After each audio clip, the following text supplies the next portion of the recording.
In 2016, California wife and mother Sherry Papini disappeared for 22 days. When she was found, she told authorities a detailed account of being kidnapped and tortured. Years later, in a stunning twist, Papini pled guilty to making false statements about what happened to her, setting off a media firestorm. Now, for the first time, Sherry Papini is telling her side of the story and revealing shocking new information. Sherry Papini, Caught in a Lie, an ID documentary event, Monday, May 26th at 9 on ID. Set your DVR.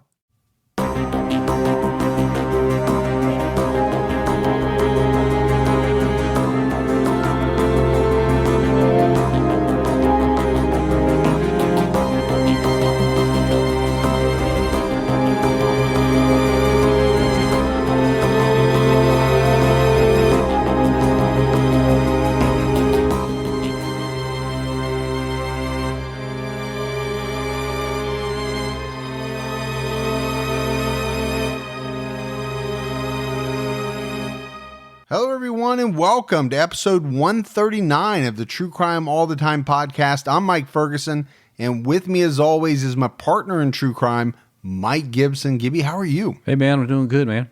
All right, man. I love to hear it. You got a birthday coming up. Well, it's coming up from the time that we record this, but when this episode is out, you will be another year older. I will, man. So happy birthday. Thank you. How you doing, man? I'm doing great. Doing great. Just got back from Gatlinburg, where my daughter was in a big dance competition, and they did really well. I was super excited for her. But I was so ready to get back. That's how I always am, man. If I go somewhere, I'm okay for a couple of days, but pretty quickly, I'm ready to come back. Yeah. The like places I've home. traveled with you, you're pretty antsy by the very next day. Yeah, no doubt. I mean, we're going to Chicago here soon, and you'll probably be ready to head out pretty quick. I will. Yeah. I will. All right, Gibbs, we have some new Patreon supporters, so let's give some shout outs. We had Pete McCrae, Hey, McCrae. Tony Steinhardt. Hildy Lindseth Eilertson, Ooh, hello, Hildy. Lisa Cameron, Thanks, Lisa. Kelly McBride, Hey, Kelly. Fine Girl Brandy. Fine girl, She's a Brandy. fine girl. Yeah. Heather Brennan, What's up, Heather? Gemma Bealby, Hey, Gemma. Brandy W, Brandy. Kelly Lebeds, Labedza. Chris Tola, Hey, Chris. Heather Chipman, What's up, Heather? Kylie Hall, Hey, Kylie. Lil Shelley Temple, It's the new drink. Sean Simpson, Hey, Bart's brother. Tristan, a.k.a. Baby T, Let's go, Baby T. Nick Cachis, What's up, Nick? Ashley Pascal, Pascal. Alexander L'Oreal Berry. Man, that's a lot of names there, It Alexandra. is. Mia Lovat Hey, Mia. and Mitchell McKay jumped out at their highest level. That's amazing, too. Yep. If we go back into the vault, Gibbs, this week we selected Michelle Jolly. Been with us a long time. Yeah, she's happy. Yeah, she's happy, and she's a longtime Patreon supporter. So we appreciate all the new support, the continued support. We had some great PayPal support.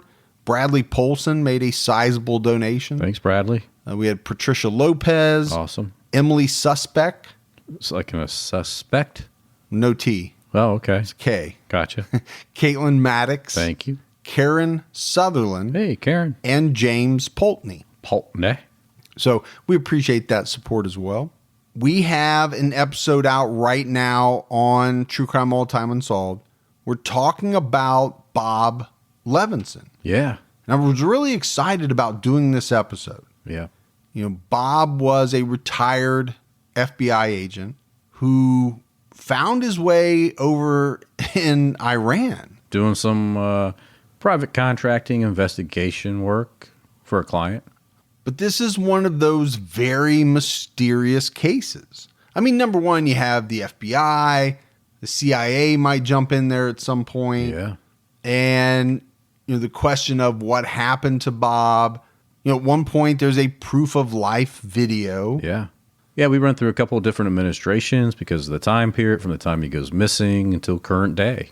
So you have to deal with the all the political I don't know what you want to call it, the political mumbo jumbo, Red tape, yeah, on both sides, right? Not only here but overseas with Iran. Sure. So check that out. That's out right now.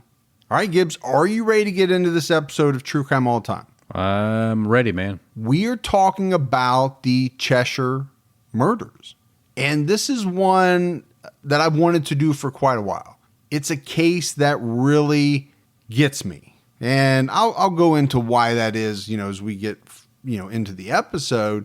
I mean, part of it is, I think, because a lot of people's biggest fear is being in your own home at night, in bed, vulnerable, and having someone somehow get inside of your house and attack you.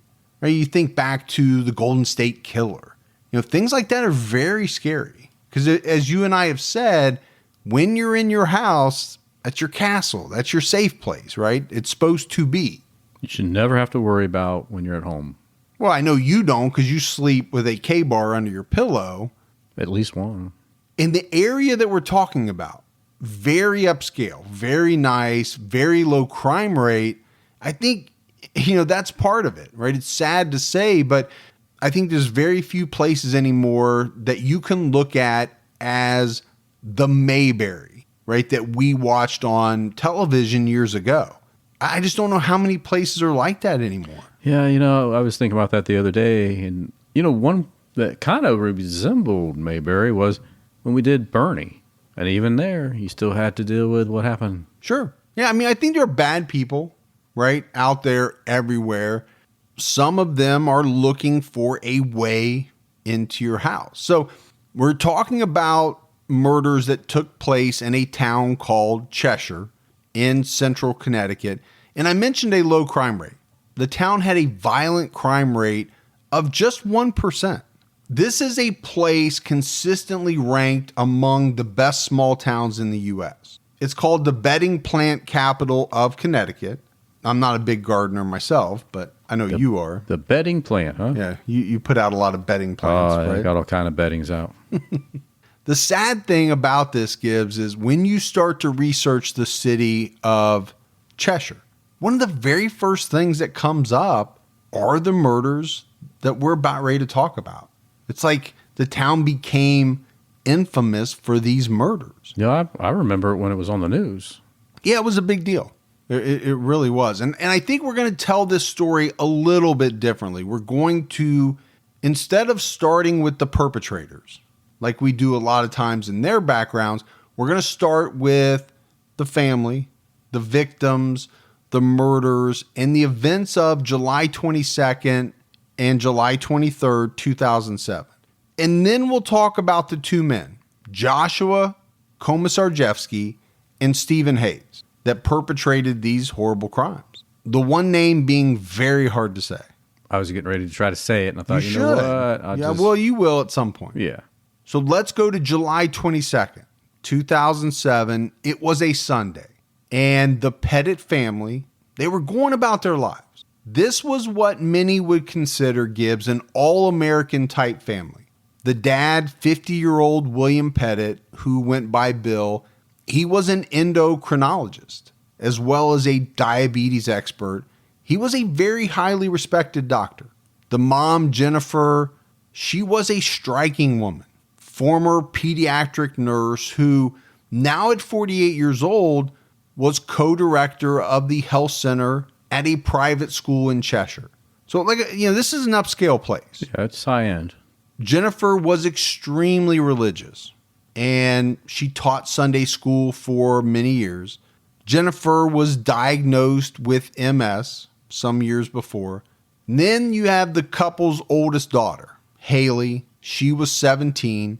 She was headed to Dartmouth College in just a few months. Good college. Very good college. Very hard to get in. I remember when they tried to get me to go there. They tried to recruit. I think they recruited you pretty hard, didn't they? Yeah, they did. Yeah. So Hayley was not only very smart, but also like you, she was a gifted athlete. She lettered in a number of sports in high school, but also led efforts to raise money for MS, multiple sclerosis, that, her mom had. Sure, it's impressive. Just a good kid, man. Yeah, everything about her was extremely impressive. And I think that's how you get into Dartmouth. I wouldn't know because I didn't have the credentials to get in there. I think you got offers from Dartmouth or something like that. Dartmouth wanted me. Yeah. The couple had a younger daughter, 11-year-old Michaela. Michaela adored her older sister, Hayley, and she really wanted to follow in her footsteps, including taking over the reins of her MS money-raising efforts. So this was a big deal, right? Hayley had raised thousands and thousands of dollars for MS. It was kind of her thing. She was known for it. Yeah.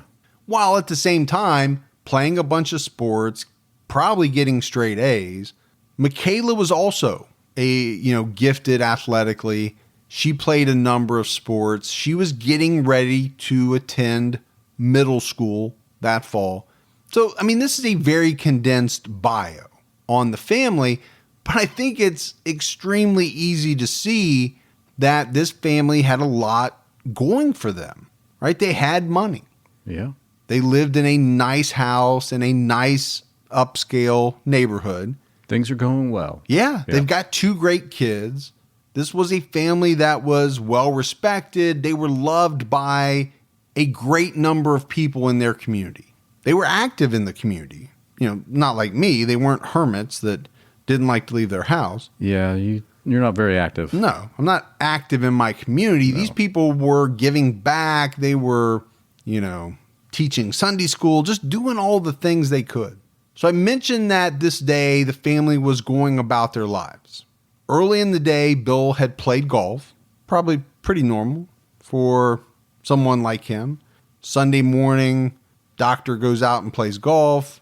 Not just a doctor. A lot of people go out and play golf Sunday mornings. But Hayley had gone to the beach.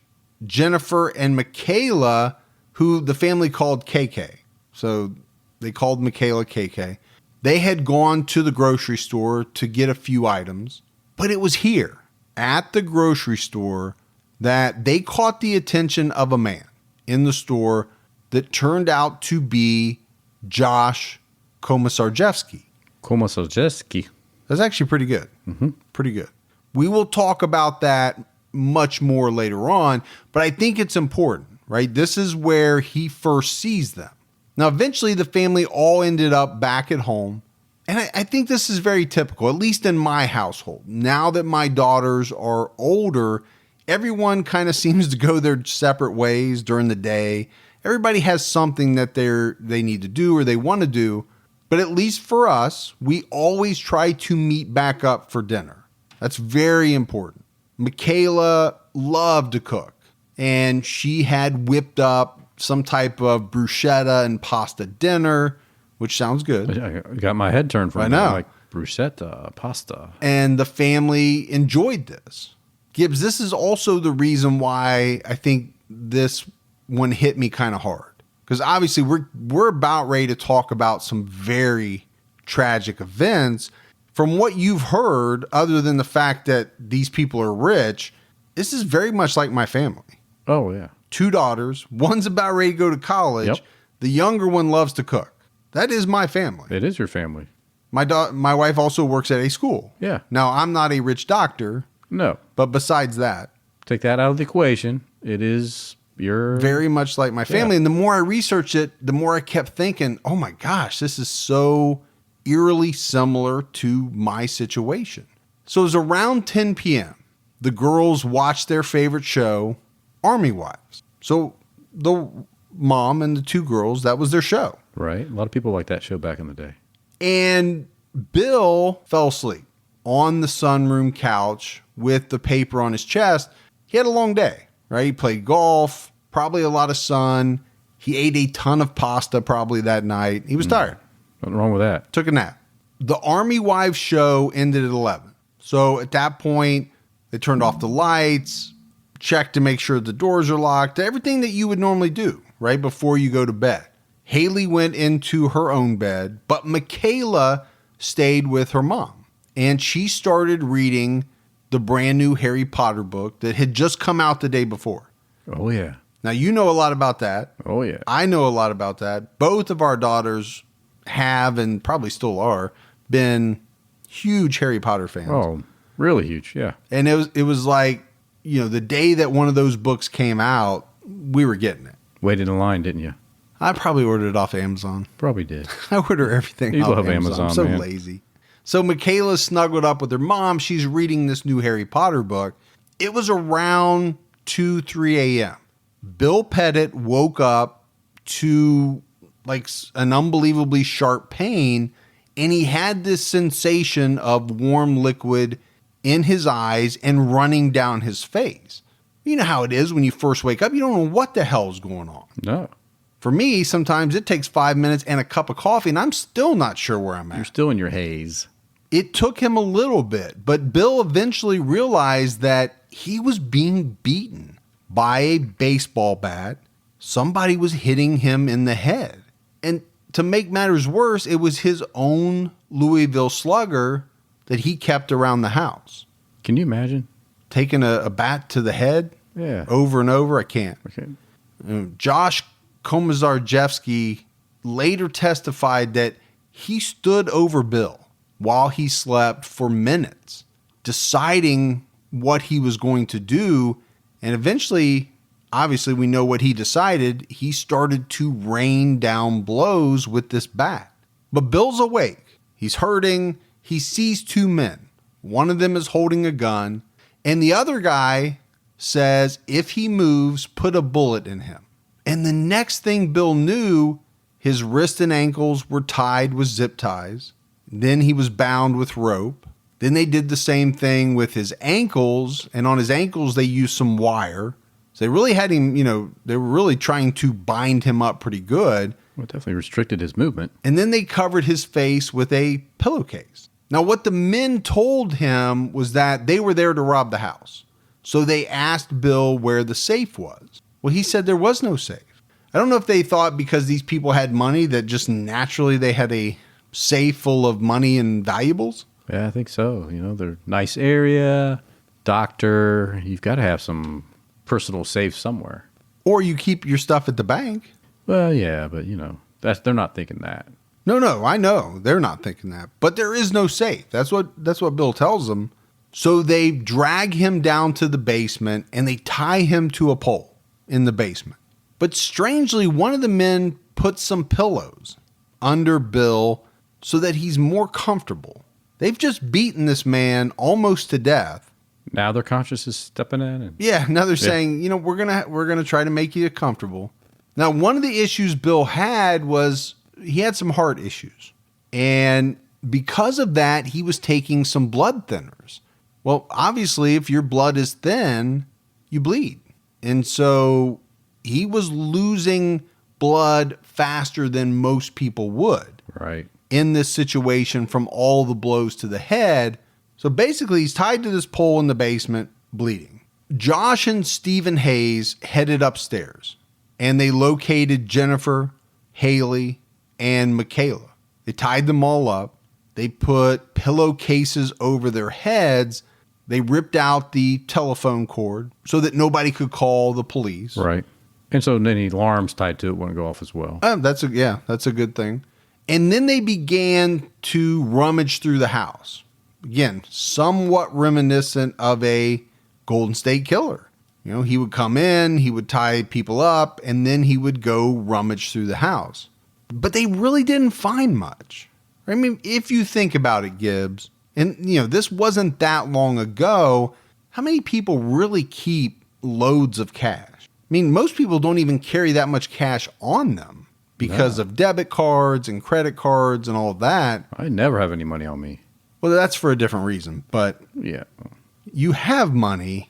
You just don't want to keep it on you because there's a chance that it may leave your hands into somebody else's, and that would ruin your night. Well, yeah. So I don't carry it with me. What they did find was $103 in cash in Hayley's room. So at this point, they think they've struck out, right? There's no big haul, No. right, from this robbery. And then they find a Bank of America bank book showing the couple's accounts and saying that they have between $20,000 and $30,000. And this is when they come up with a plan. And the plan is for Stephen Hayes to escort Jennifer to the bank in the morning, have her withdraw a bunch of money. This is how they'll get their money. Josh is going to stay at the house and make sure that no one gets away, everybody stays tied up. They're going to get the money and leave. So you have the wife and daughters tied up. Bill is tied up in the basement.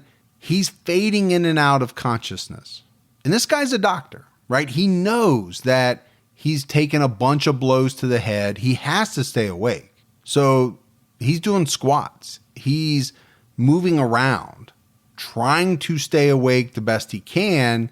He's also trying to keep his blood pressure steady. But eventually he does fall asleep, wakes up at about 5 a.m. to the sounds of the sprinklers in the yard. Again, these people were somewhat well off. Sure. Really, that's my line. If you've got yard sprinklers, you're doing pretty good. So if you got an irrigation system, life is treating you pretty darn good. If you don't have to haul out the one sprinkler that you have and move it around every 20, 30 minutes, you're doing pretty well in life. How about if you just have a bunch of hoses and leave them there? Still not good, is it? Well, then you're just disorderly. Yeah. And I can't have that. Yeah. All right. In-ground irrigation system. That's my line. That's my line in the sand. I don't have one, so I'm not doing that well. No, you do not have one. That's for sure. Well, you didn't have to say it like that.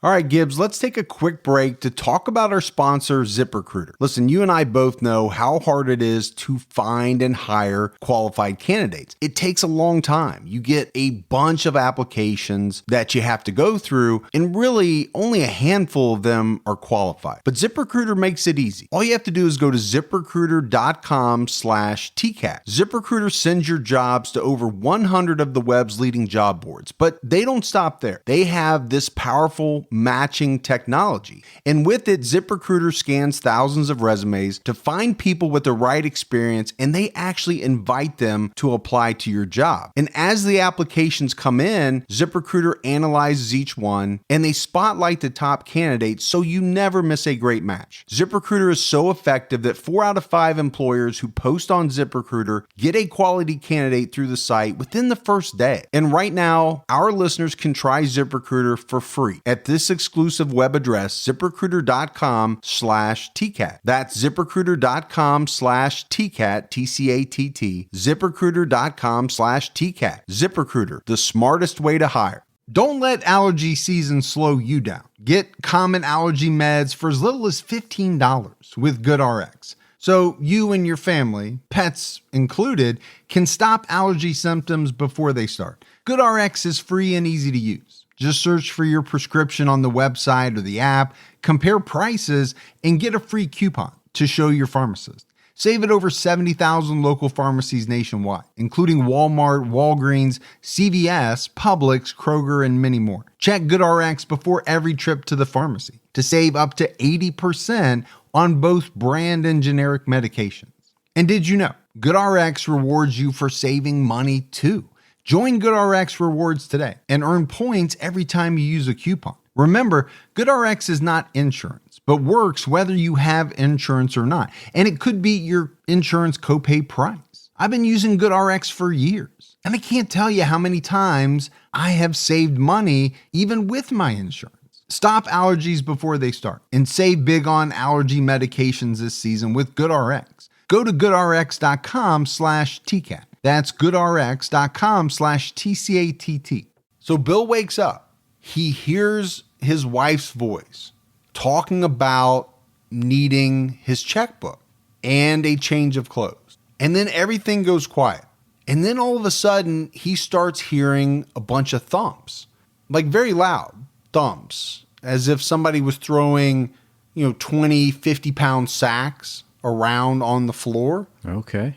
Which would be very loud. Absolutely would be. Take one of those Morton salt bags and just throw it on the living room.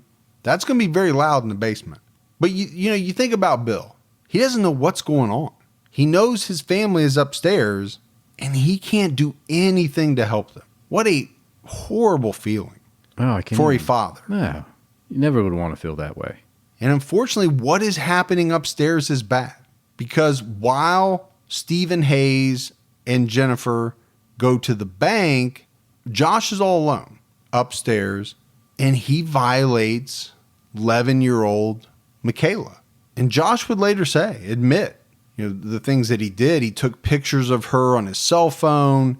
During this, whole event, Gibbs, this girl's only 11 years old.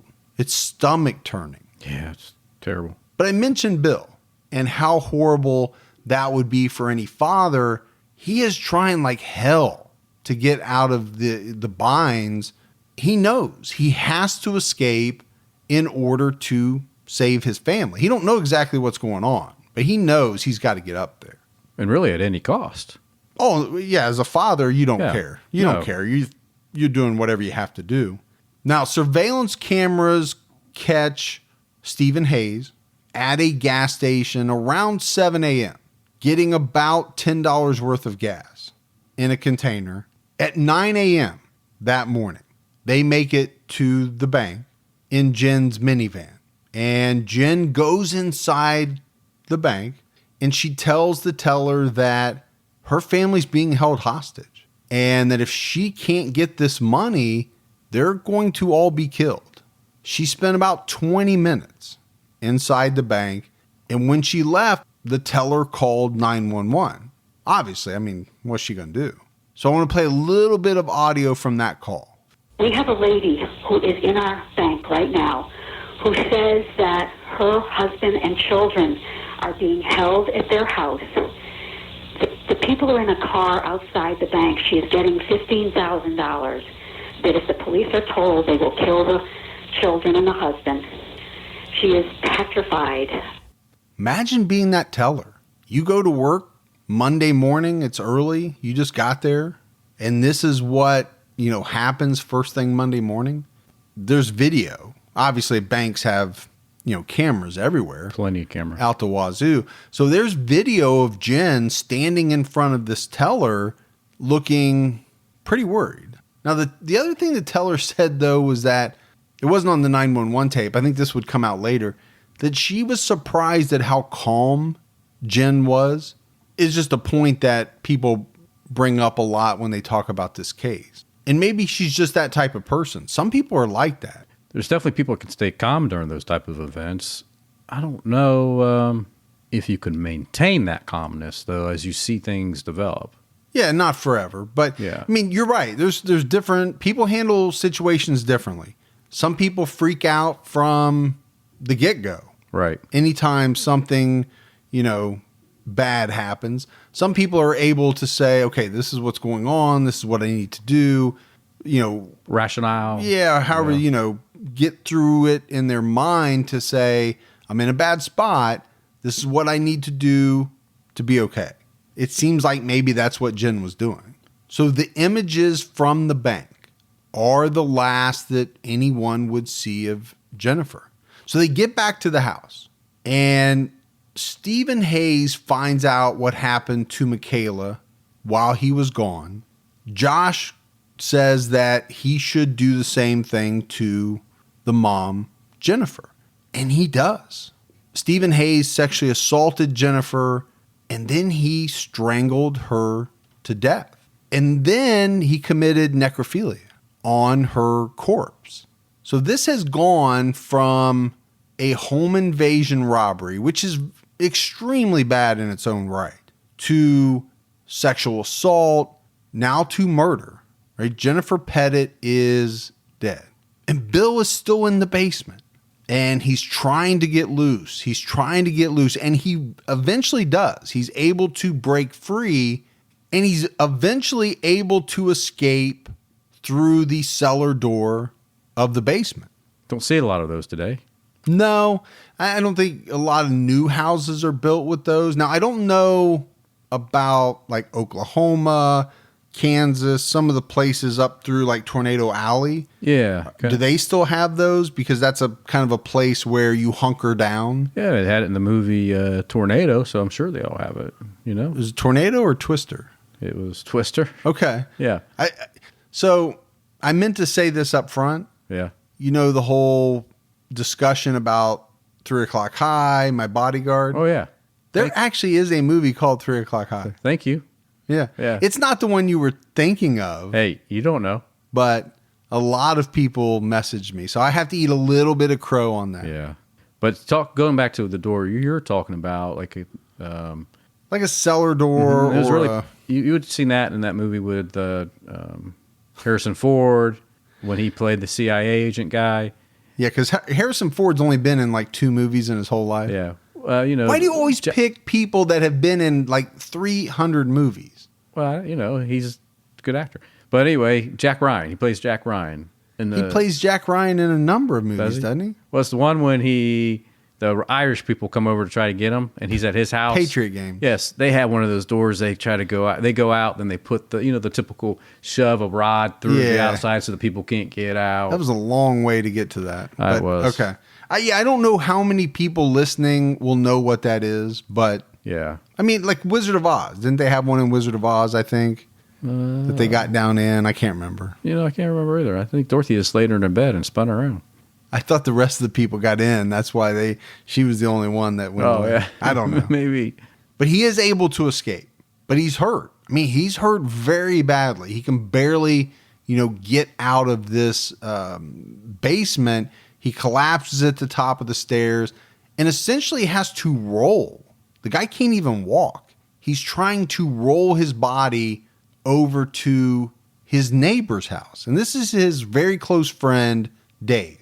And he finally gets to like the front of the garage door. He's banging on the door. Dave comes out. He doesn't know who this guy is. I couldn't imagine. You're looking down at him and you're like, I don't know what's going on here. I mean, just the panic alone. Well, that plus his face was so badly beaten that he's unrecognizable. Bill has to tell Dave who he is. Yeah. That's how badly he was beaten with this bat. And it's around this time that the cops show up, right? The bank teller called 911. The cops show up. They find Bill. They're trying to ask him, what's going on, who's in the house. All he can do is repeat himself talking about his girls, his wife, his girls. As he's talking to the police, the house goes up in flames. Because what happened was Joshua and Stephen, they saw Bill. They saw him making his escape, and they realized that they were in trouble. So they had the gasoline. They poured it on Michaela. They poured it on Hayley. Gives both of these girls alive. Yeah, it's sickening, man. Not only are they alive, but they're tied up to their bedposts. They pour gasoline in the kitchen, in the living room, basically everywhere that they can, and they set it on fire. And this is why this case is so horrific. You have the aspects of sexual assault. You have the mother who is strangled to death. But then you have these 2 girls who are set on fire while they're still alive. So the guys light the fire and they run out of the house, jump into a car. They're going to make their escape. And they're like hitting cars. They're trying to do a Dukes of Hazzard thing, but they're ultimately caught by police. Hayley and Michaela died of smoke inhalation. And one of the really sad things that they figure out is that Hayley was able to get out of her restraints, make it out of her bedroom to the top of the stairs. And that's where she collapsed and died. So this whole family, Bill Petit is the only person to survive the ordeal. Really is just a brutal crime, man. It really is. And I think you mentioned it up front. You remember seeing it on the news. It got a lot of coverage. And I think this is why. You and I talk about it. Why do some cases get the coverage and some don't? I think this one's pretty easy to figure out. This is an affluent family in, a super nice neighborhood. And then you look at the horrific way that, some of these individuals died. That's going to make the news. It's not only making the local news, it's making the national news because of all that. Oh, yeah. Yeah, I mean, this is going way beyond local.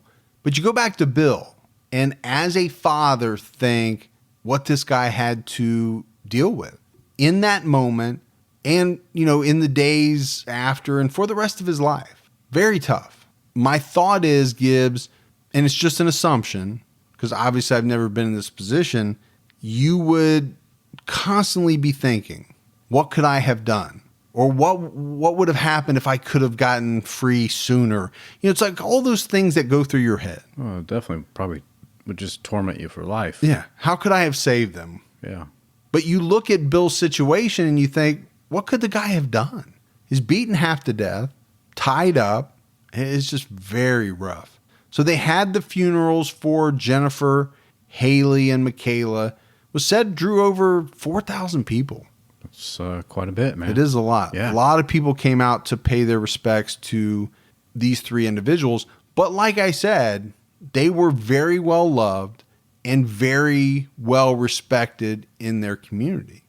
After this whole thing went down, there were some people that speculated that police officers could have potentially saved the Petit girls if they had burst in immediately. Because, when they got there, I think basically what they did is they set up a perimeter and they kind of waited. They were trying to figure out what was going on. I think this was something that Jennifer's parents have publicly questioned. Did the police do the right thing? I think that's a very tough one. Yeah, I mean, you could play that on either side, right? No, I think you could. I mean, did they know what was going on? You can make the argument that they knew something based on what the bank teller told them in the 911 call, how much of that information was disseminated. Now, what they probably didn't know is that these two guys were about ready to set this place on fire.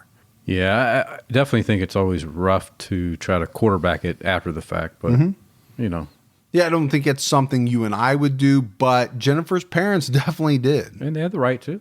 They were upset. They thought that it was not handled correctly.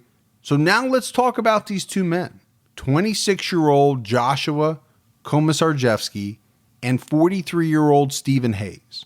We're doing it a little bit backwards, but we got to get in some history on these guys.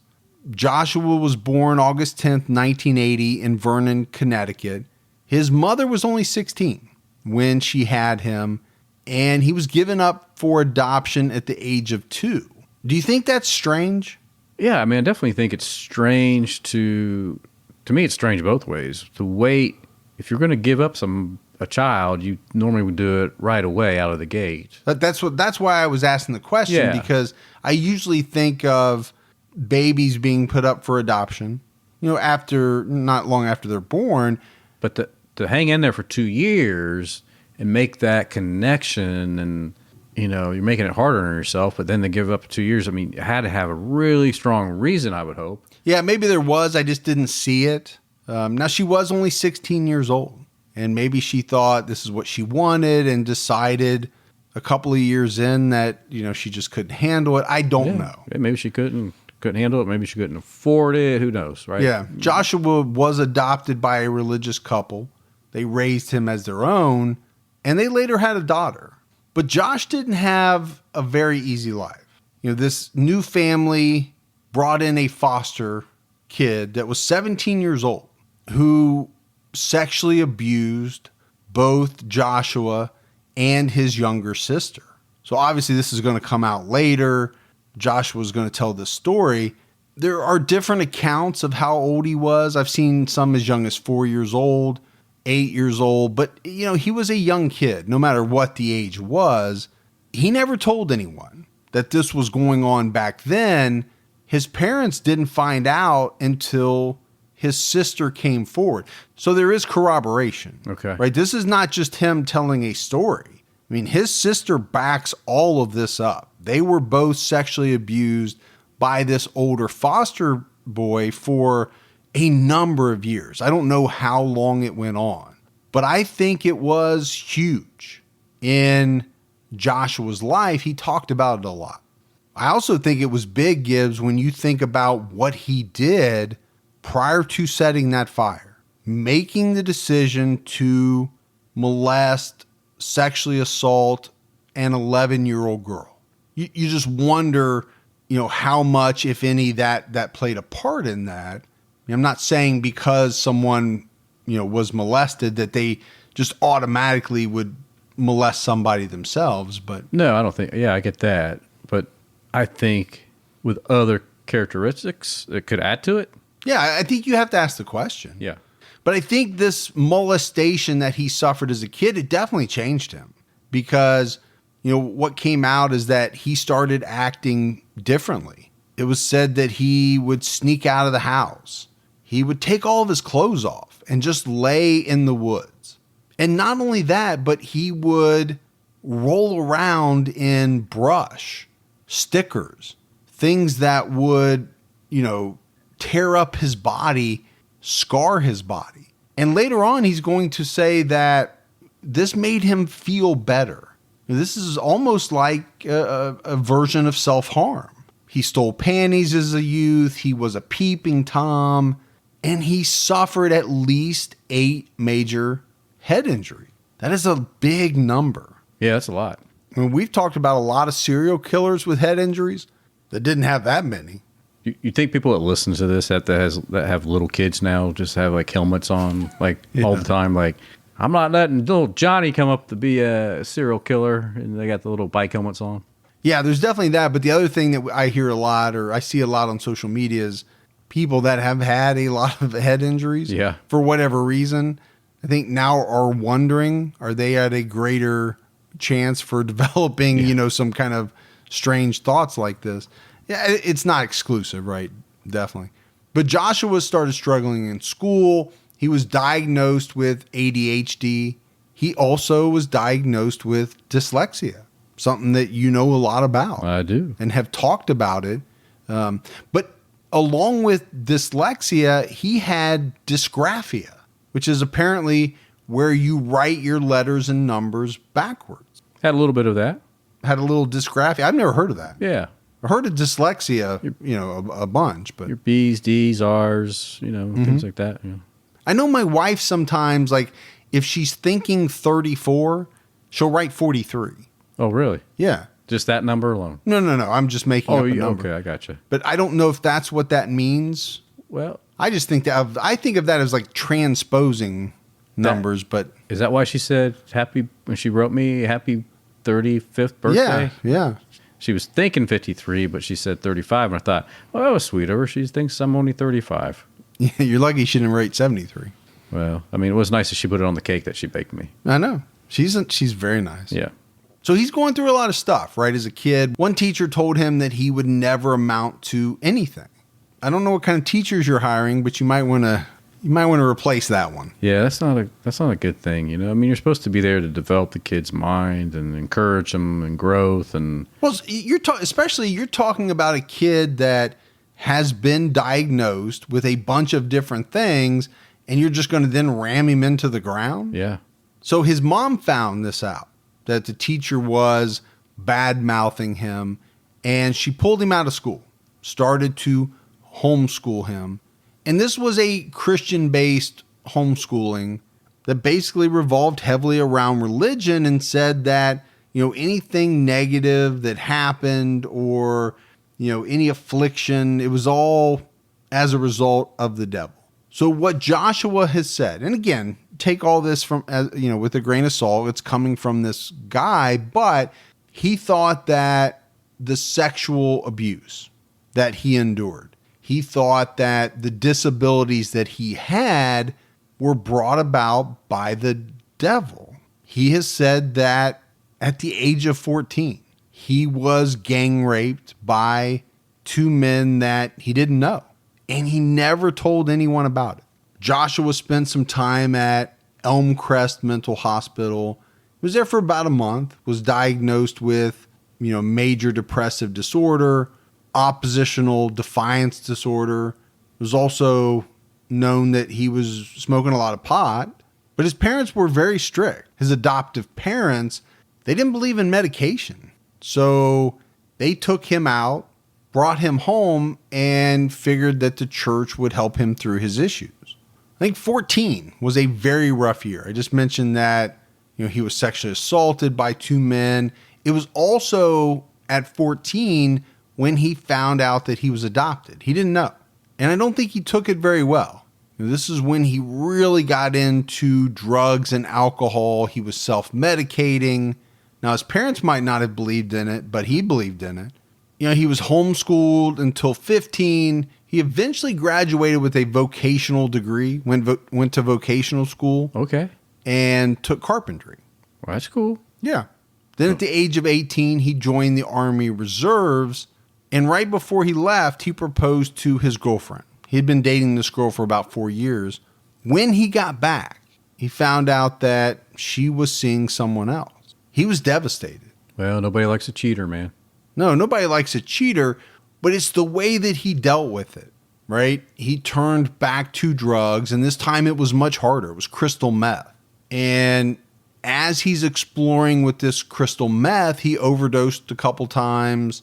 And really the rest of his life, he was addicted to drugs. So he would do drugs. He would try to get clean. It wouldn't work. He would turn back to the drugs. And it was because of the drugs, as it is with many people, that he turned to robbing houses. Drugs are expensive. Drugs are very expensive. Especially if you've got a serious habit. Yeah. You've got to pay for that somehow. I think there were a lot of times that I read that he was unemployed. He had a hard time keeping a job. Another side effect of drugs. Sure. Yeah. Hard to be a carpenter when you're whacked out on meth. Pretty easy to cut some shit off. Yeah. With some of those power tools. So he started burglarizing homes to feed his drug habit. In May of 2000, he's 20 years old. Joshua started dating a girl that was only 16. The next year, she became pregnant. Right before this girl is about ready to give birth, Josh is caught burglarizing a home, and he admits to police to 18 burglaries. And this is the strange thing about Josh Komisarjevsky. He doesn't just say, hey, I robbed 18 houses. He had this amazing ability to essentially recall every detail of the robberies. He was able to tell police exact dollar amounts, street names. These are details that not a lot of people would remember as the years go by. And some of these robberies that he says he committed, they were never even called into police because the people who lived there, they didn't know they'd been robbed. Like, it wasn't obvious, right? He was pretty good. He knew what he was doing. Yeah. But there was one connection with all his robberies. They all happened at night. They all happened while the people were home, sleeping. And they were all nonviolent. He never hurt anyone. And this is what I think is so strange about what, we just talked about, what's ultimately going to happen. He was not really a violent guy. But for these 18 robberies, he got 9 years. He spent 4.5 years in jail. Yeah. Was paroled in April 2007. So we're getting very close, right? We know that the murders happened in July. He's paroled in April. He has to go to a substance abuse program, and his roommate there is Stephen Hayes. So this is where the two guys meet. So this is it. They don't meet till like April of 2007. Yeah. It's not like these guys had known each other for a very, for Lifelong. years and years and years. Lifelong friends? Sure. It's not like me and you decide that we're going to go out and start robbing houses. What do you mean? Allegedly. Allegedly. But that is a nice watch you got now. It is. I love it. Yeah.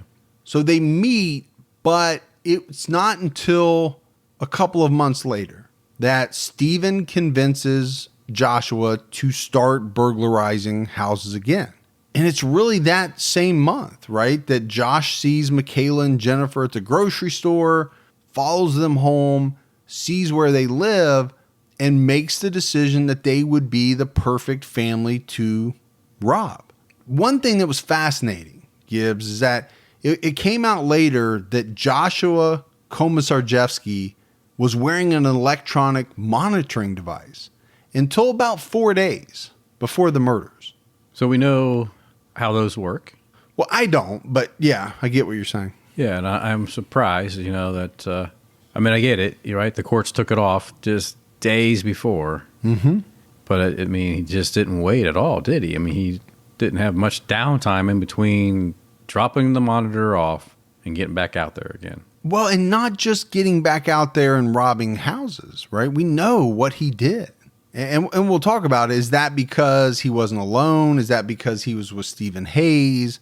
But you're right, he does not wait long, but it's probably also the reason why he wasn't out burglarizing before that. He was wearing an ankle monitor. Once the temps start rising, I realized I was back in the same worn out rotation. Same tank, same shorts, same everything. So I gave my daily uniform an upgrade with Quince. Their pieces are easy, elevated, and somehow make me feel more put together without even trying. Like their 100% European linen shorts and dresses from $30. Luxe swimwear, Italian leather platform sandals, and so much more. The best part, everything with Quince is priced 50 to 80% less than what you'd find at similar brands. By working directly with top artisans and cutting out the middleman, Quince gives you luxury without the markup. And Quince only works with factories that use safe, ethical, and responsible manufacturing practices and premium fabrics and finishes. I'm getting ready to stock up on shorts for summer from Quince, and I know they're going to be amazing because everything I've ordered has been of the highest quality, and the prices are amazing. Treat your closet to a little summer glow up with Quince. Go to quince.com/TCAT for free shipping on your order and 365-day returns. That's QUINCE.com/TCATT to get free shipping and 365-day returns. Quince.com/TCAT. My wife and I do a lot of shopping online, and we always use Rakuten. Rakuten is the smartest way to save money when you shop because you earn cash back at over 3,500 stores. We're talking fashion, beauty, electronics, home essentials, travel, dining, concert tickets, and more. Your favorite stores like Macy's, Nike, Sephora, Dyson, and Lowe's. And that's just to name a few. Pay Rakuten to send them shoppers. And Rakuten then passes on a part of that payment to its members as cashback. Cashback is deposited directly into your PayPal account, or Rakuten can send you a check. You can even maximize your savings by stacking cash back on top of other deals, like store sales and coupons. You're already shopping at your favorite stores. Why not save while you're doing it? It really is a no-brainer. Membership is free, and it's easy to sign up. Get the Rakuten app now and join the 17 million members who are already saving. Cashback rates change daily. See Rakuten.com for details. That's Rakuten. Your cash back really adds up. So then you talk about Stephen Hayes. Very different upbringing than Joshua Komisarjevsky. He was born in 1963. Like we said, he was quite a bit older than Josh was.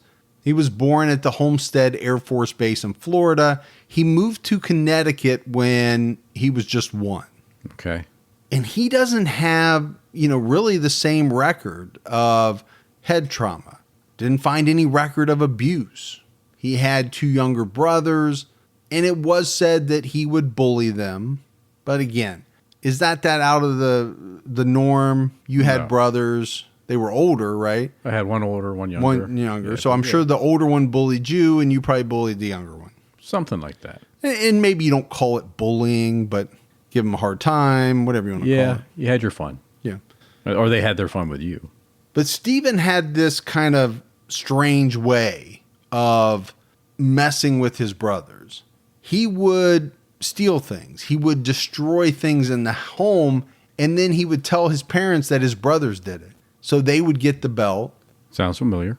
Yeah, it sounds like something you might have done, or you might have had done to you. But I guess the thing was, and it would really go throughout his life, Stephen never wanted to take the blame for his actions. He was a very manipulative, conniving person. His brother told a story that one time when Stephen was home, he lit the stove. And he told his brother that it wasn't hot, and even put his hand over it to prove it. Yeah. And then when his brother put his hand over it, Stephen smacked his hand down and held it onto the burner. Oh, wow.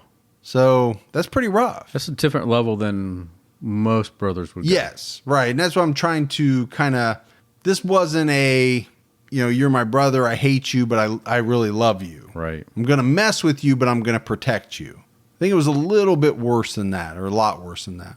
His parents got divorced when he was about 10 or 11. And again, this is the age where he began drinking alcohol. He began smoking weed.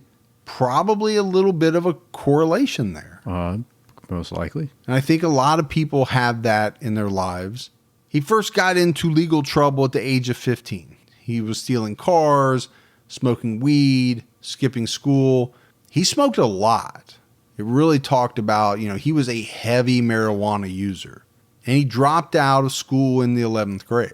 He tried to live with his dad, but he was getting into so much trouble with police that his dad shipped him off to live with his mother. It's bad when you got to be shipped back to your mom.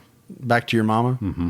So a couple of kind of highlights here. Age 17, Stephen gets his hands on a revolver, puts it to his brother's head, and tells him he's lucky it's not loaded. That's not brotherly. No. I didn't have a brother, but that's not brotherly messing around. No, that's not what you do. No, that's a whole different level. At 27, he had his first child, a daughter, and what was really the only serious relationship that he ever had. And then 2 years later, he had another daughter. At the age of 28, he broke into an apartment, stole a crossbow and a .223 rifle. But the bigger problem is a couple years from then, he's going to develop a taste for a better drug, more expensive drug. He's going to go into the cocaine arena. Are you saying cocaine is better than marijuana? I think, because you did use the word better. I think depends on what your ultimate outcome is. And I didn't know if you were ranking your drugs for the audience, or I'm just saying. And they both have. It's a more expensive drug. It is more expensive, yeah, and it's going to have a different use. Obviously, for you, it's better because you consider it better. You like it better. You're putting that out there. I'm not saying. I'm saying if. Well, how can you say it's better if? It depends on what your attempt is. I love it when you say something and then you try to backtrack out of it. Yeah. That's my favorite. That's my favorite part. But you're right. Turns to cocaine, and what is he going to have to do, Gibbs, in order to be able to afford his cocaine? He's going to have to start robbing houses. Yeah. And that's what he does. Steals cars, robs houses. Trying to do anything he can to get some money. So really, over the next 10, 11 years, he's in and out of jail, right? For theft and drugs and all of this stuff, until eventually in 2007, he meets Joshua Komisarjevsky at the halfway house. So we're kind of full circle, right? Back around. Right. Komisarjevsky. It's hard to say. It really is. Stephen's like 43, 44 years old, but now he's got Josh. I think the thought was he wanted Josh to go with him because Josh was good at this. Now, yeah, Josh had spent some time, but he didn't get caught near as often. All right, so we talked about how they met. We know they're caught, right? They're in custody. A judge gave them each $15 million bail. That's a big number. It was a huge number. Now, what they did was horrible. Really, very quickly after they were captured, they started pointing the finger at each other. It was him, wasn't me. He was the mastermind. They were each saying that. They also each said that it was the other person who had the idea to kill and to burn up the house. So really, it's just a he said at this point. It's true. Police eventually concluded that it was Josh that was the real mastermind. Here's a little bit of audio of a police interview with Komisarjevsky. You know where you are right now. The Cheshire Police Department. You know why you're here. For a home invasion gone terribly wrong. I was waiting for a contractor to make payment. And while waiting, I saw a mother and a daughter walk into the Stop and Shop. Noticed that they were driving a very nice vehicle. Didn't really think much of it at the time. Because the contractor had shown up and we were discussing business and making payment. At which point, about 15 minutes later, the mother came back out with the daughter and got in their car. For whatever reason, I chose to follow the mom and the daughter to their house and saw that they lived in a very nice house with a very nice car. Thought it'd be nice to be there someday, not have to worry about financial problems and stress and all that goes with it. He said, I thought it would be nice to be there someday, Yeah. to be rich and not have to worry about all the financial stresses. Well, go out and get a damn job. Hey, trying to take the shortcut, man. And work your way up the ladder and go to school, do something, man. You're right. It's the shortcut of taking instead of earning, right? They're breaking into houses. Nowadays, I think people just steal your identity. They don't bother. It's too hard to break into your house anymore. Oh, yeah. I think they just steal your identity and try to steal your money that way. Take your money that way. Get in your Amazon account. Start shipping stuff to them. But it's all about getting what you want without working for it. I don't know. Unless you win the lottery, I just don't know how it happens legally. Legally, yeah. So at one point during this interview, the police asked Josh why he didn't untie the girls from the beds before they started the fire. His reply was, it just didn't cross my mind. You know damn well he knew that if that house went up and those two girls were tied to a bed, they weren't getting out of there alive. Yeah, I mean, he knew, they knew exactly what they were doing. Yeah. Yeah. Both Komisarjevsky and Hayes, they faced capital felony, multiple murder, kidnapping, sexual assault, and arson charges. They had so many charges piled up against them. Hayes was going to go on trial first. And there was some issue about that. They finally came to the decision that they were going to try them separately. Hayes tried to plead guilty, but the courts wouldn't let him do it. When he was evaluated, they found that he didn't have the mental capacity, in their opinion, to make that type of decision. But it's thought that Stephen Hayes was consumed by the guilt of, these people dying and him being responsible for it. He tried to kill himself a number of times. In 2009, apparently he had saved up like 7 days worth of Benadryl, Klonopin, and a bunch of other prescription drugs. Yeah. And he took them all with some type of battery acid. He put that into the mix. He was really trying to do himself in, wasn't he? He really was. Yeah. But didn't work. It failed to kill him, although I'm not sure how. That seems like a rough cocktail. The next year in 2010, he was found unresponsive in a cell. Again, he had saved up, a bunch of days worth of prescriptions and taken them all at the same time. But I think the key for me is, I think it's pretty obvious that he was riddled with guilt. He talked about it, and I think he was pretty sincere. Yeah. That he just didn't want to live knowing what he had done. But obviously, the penal system cannot let you kill yourself. They can kill you, Right. but they can't let you kill yourself. And they're not going to. Can't allow you to take the easy way out. No. He said at one point that he was going to stick his head in the toilet and then try to do a flip that would break his neck. I've never heard of anyone trying to kill themselves in that manner. But ultimately, he said he was too afraid because he figured it wouldn't work, and he'd end up paralyzed, which is probably true. Probably true. It wasn't until October of 2010 that he was found guilty on 16 of the 17 charges, and he was sentenced to death by lethal injection in December of that year. They have to keep him in isolation. He's monitored 24/7. They have a video feed of him. They have to keep his light on at all times because he's just a major risk of trying to hurt himself.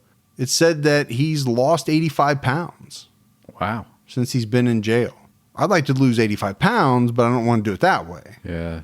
I mean, you can pretend to do the prison workout, We can get you a little room down here. You're staying it the whole time. We get the... Make it a 5x9 or whatever it is. The missus can just open a can of corn and heat it up and give that to you for dinner and drink some water, and that's it. She'd probably be okay with that. Yeah. So Josh's trial was a little different, and his experience in jail was a little different. He openly admitted to other people in jail that he committed the crime, but he tried to paint himself as the nice guy. And I don't know how you do that in a crime like this, but putting the pillows under the dad to make him more comfortable. He even used Michaela's nickname KK in describing some of his crimes. He did this in one of the police interviews. It's enough to make you sick. We know what he did to this girl. Right. 11-year-old girl. Ultimately killed her after he sexually assaulted her. It just seems like extra disrespectful to call her by the nickname that her family called her by. I don't know why, but it does to me. Well, that's because he doesn't have the right to do that. Right. And I think you're right. And he probably would have to say her name in, telling the story, but to use her nickname, I just think that's wrong. So he pleaded not guilty, but he went as far as he even waived his right to a hearing of the evidence against him. He was also found guilty in October of 2010. He was found guilty on all 17 charges. But it wasn't until January of 2012 that he was sentenced to death by lethal injection. And what got me, Gibbs, is how long it took. I mean, if you hear me giving out some of these dates, right? How long it took to get them to trial. Then I thought from the time that they were convicted, especially with Joshua, to sentencing, it was a very long time. It was almost 2 years. It's quite a bit of time. From the time that he was convicted till he was sentenced to death, this is something that Bill Pettit had a huge problem with. And he was very vocal about it throughout the whole trial, or throughout this whole, the legal proceedings. Right. Why is it taking so long to get them to trial? Cutting through all that tape, I guess. I mean, he went public and railed against the system, that it was just ridiculous that it took essentially 3 years for them to even go to trial. But the trial was brutal. We don't have the time to spend going into the details. We've already talked about the details and they're bad. One of the papers said that after one of the trials, it was the first time in Connecticut's history that the state offered PTSD assistance to the jurors because of how bad the evidence was. I can get that, man. I mean, we've done some research and it's messed me up for a little bit, Mm-hmm. So I can imagine sitting on a brutal trial like that, seeing because the they get to see pictures. everything. Yeah. I shouldn't say get to. They have to, as part of their duty. Yeah. They have to review everything. We're talking about some very disturbing pictures. And the testimony would be the stuff of nightmares, right? To hear every detail. So Komisarjevsky and Hayes, they're going to be put to death, right? They got sentenced to death.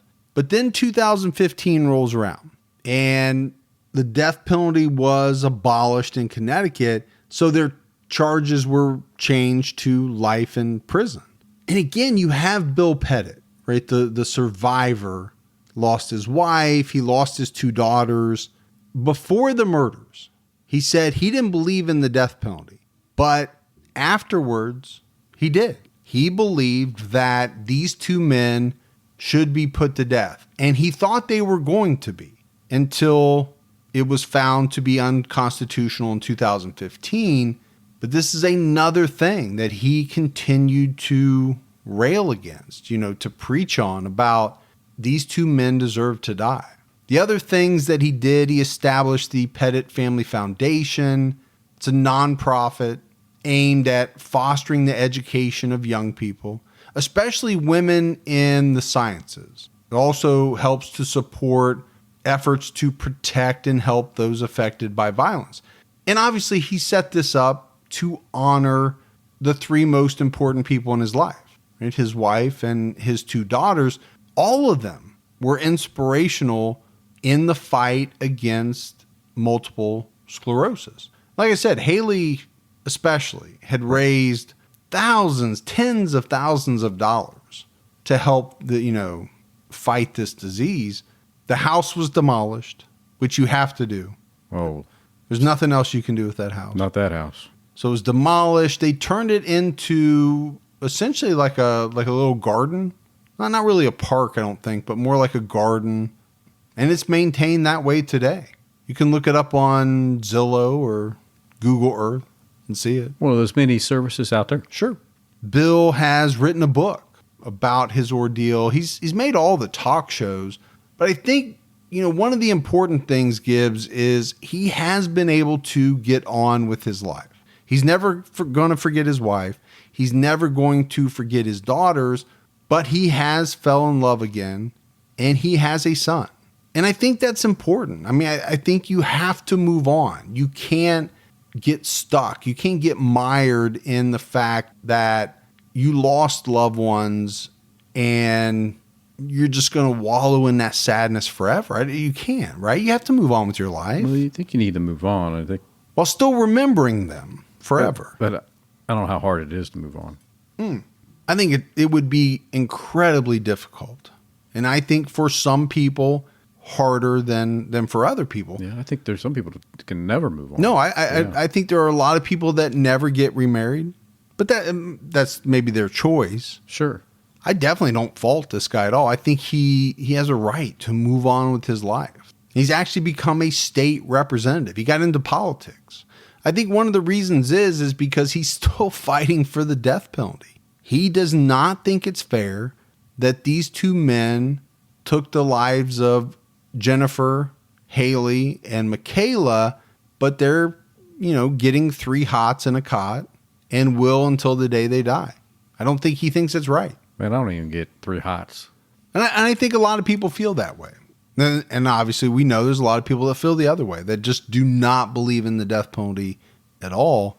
But that's it. That's it for the case of the Cheshire Murders. Like I said early on, I think this is one that really hit home for me just because I saw myself in the role of Bill Pettit. Yeah. I have the wife, I have the 2 daughters that are close to that age. They're doing similar things. I just really could feel it somehow. Yeah, I mean, I think if you look at this, right, you can be sitting in your car or in your office, wherever you are when you're listening to this, and you can think, if it happened to them, it can happen to anybody, which means it could happen to you, And then you have to start evaluating, could it happen to me, really? Sure. Think about it, and you have to realize, yeah, it really could happen to you. Well, that's what I was thinking. I mean, I'm knocking on wood here. I almost hate to say this, but could my wife and daughter be at a supermarket and catch the eye of someone? Absolutely. Yeah. And could that person follow, them back to see where we live? And I mean, any of that stuff can happen. If you dwell on it too much, your mind would never be able to rest, man. Yeah, you could spend, every waking hour. Sure, anytime. Thinking about the what ifs and... Yeah, your wife said, hey, running up to the store, you're going to be like, hey, let me know when you get home. Hey, make sure you lock the door. Yeah, I mean, you're just going to constantly be checking on them. Yeah, I think, I think all you can do is try to protect yourself and, not make yourself an easy target, not do things that put yourself in bad positions. But going to the local grocery store to pick up a few things is not putting yourself in a bad position, Gibbs. That's what I'm struggling with. Yeah. You just happen to catch the eye of a bad person intent on doing something bad. Well, that's why you should carry one of those TCAT whistles. You should have a set of skills. You need it all. Multiple set of skills, a K-bar, maybe, You need everything. Yeah. But that's it. That's the case of the Cheshire Murders. We got some voicemails. Yes, sir. Check those out. Hi, Mike. Hi, Gibby. I love your true crime podcast. It's amazing. I do have a suggestion. Have you thought about doing the 22 caliber killer that was there around Hebron or North Ohio? It was pretty good. My aunt worked with one of the brothers, and she said she would have never known because they were so awesome. I just thought I would give you that suggestion. I am a major Gibby fan, and keep her on time picking. Bye. Wow, I'm a major Gibby fan too. So we have that in common. That's awesome. Appreciate it. That is a good case. That's been on the list for quite some time. We probably need to break down and do that, the 22 caliber killer. Yeah. She said something interesting there, though. She said, people that knew these guys said that They never would have believed it because they were awesome guys. Now, you do have that a lot, but you also have the, Golden State Killer who's yelling at people in his front yard, and it goes both ways. It does. You have different kind of people that kill, but yeah, we're definitely going to do that. I mean, Dexter's a super nice guy. Yeah, very meek until you've done something wrong.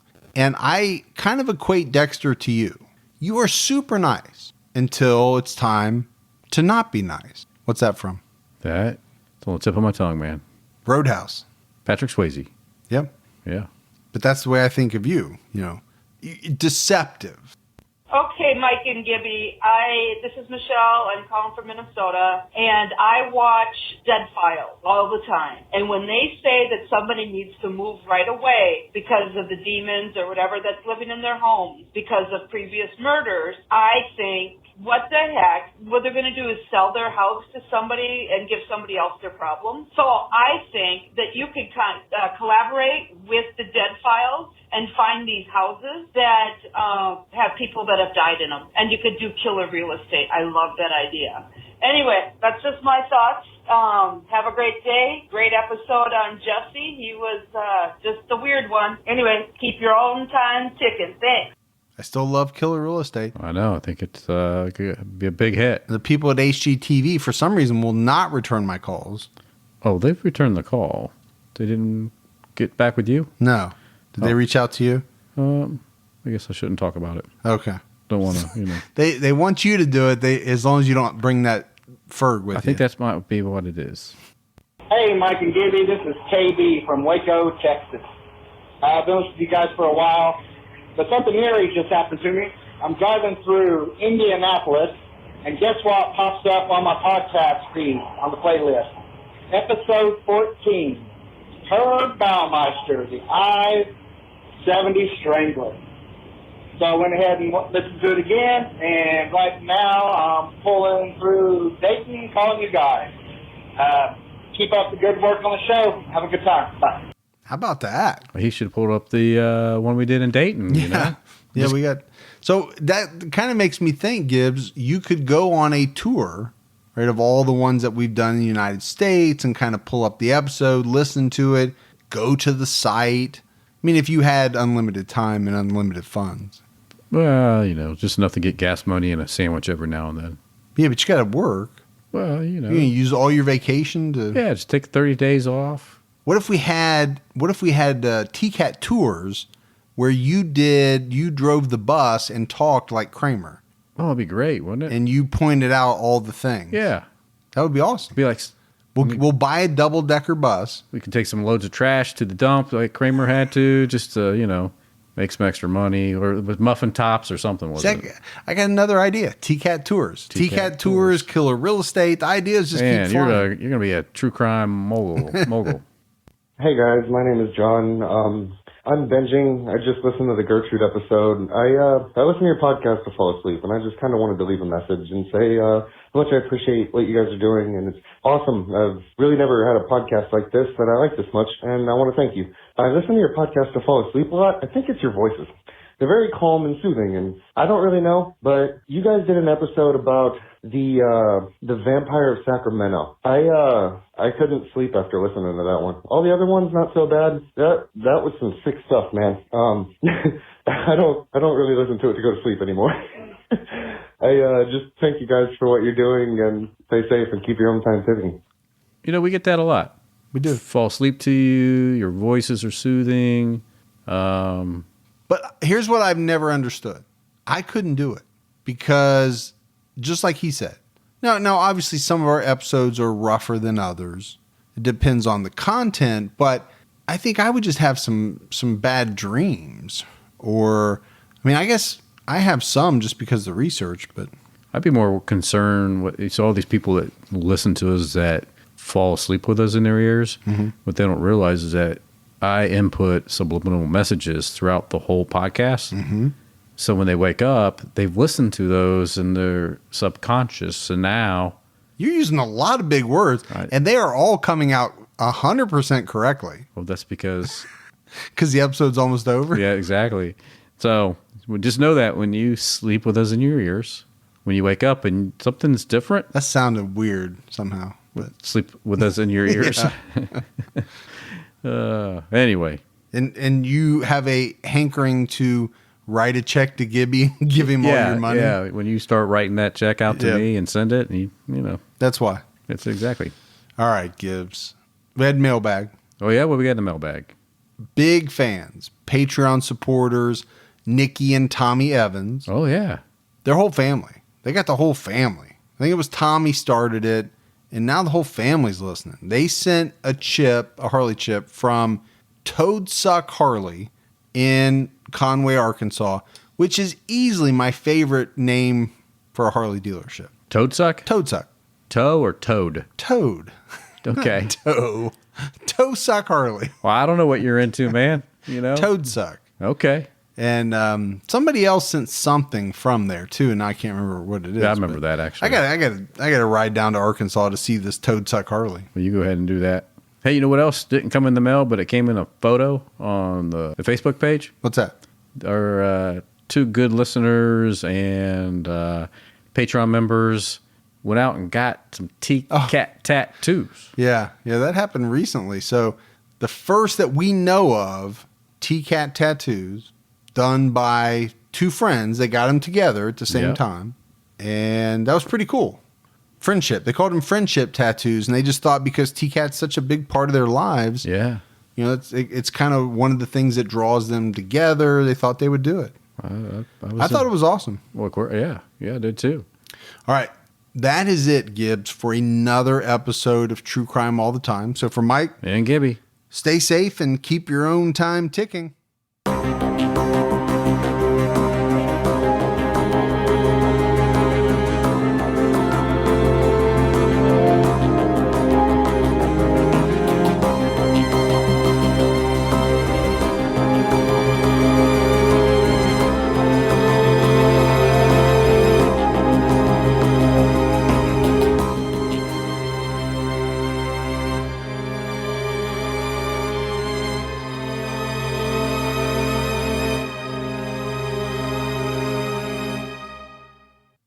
Inspired by the hit Wondery podcast Against the Odds comes the gripping guidebook, How to Survive Against the Odds, Tales and Tips for Animal Attacks and Natural Disasters. This might just be the most important book you'll ever read.